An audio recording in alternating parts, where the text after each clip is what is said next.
শহীদ পরিবারকে ব্যবহার করে মামলা বাণিজ্য চলছে বলে অভিযোগ করেছেন শহীদ সৈকতের বোন সাবরিনা আফরোজ শ্রাবন্তী। তিনি বলেন, আসল অপরাধী ধরা না পড়ায় মামলা করতে অনীহা আছে শহীদ পরিবারের।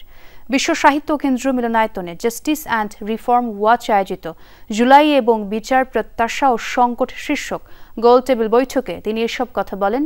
আরও বলেন, আওয়ামী লীগের প্রথম সারির নেতারা চলে গেলেও তৃণমূল এখনো ভিন্ন পরিচয়ে রয়ে গেছে, তাই মামলা করতে শহীদ পরিবারগুলো এখনো ভয় পাচ্ছে। বৈঠকে আন্তর্জাতিক অপরাধ ট্রাইব্যুনালের প্রসিকিউটর সাইমুম রেজা তালুকদার বলেন, ট্রাইব্যুনাল মিডিয়া ট্রায়াল বা শোনা কথার ভিত্তিতে রায় দেবে না। অভিযুক্তরাও সুযোগ পাবে নিজেদের নির্দোষ প্রমাণের।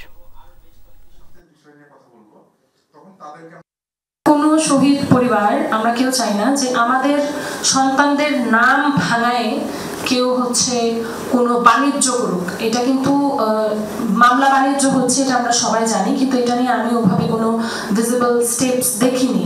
ট্রাইব্যুনাল আর যাই কিছু হোক, কোনো আপনার মিডিয়া ট্রায়াল করবে না অথবা শোনা কথার ভিত্তিতে আসলে ট্রায়ালটা হবে না। যার বিরুদ্ধে বিচারটা হবে, যার বিরুদ্ধে অভিযোগ আনা হবে, তাকেও পর্যাপ্ত সুযোগ দেওয়া হবে নিজেকে ডিফেন্ড করার।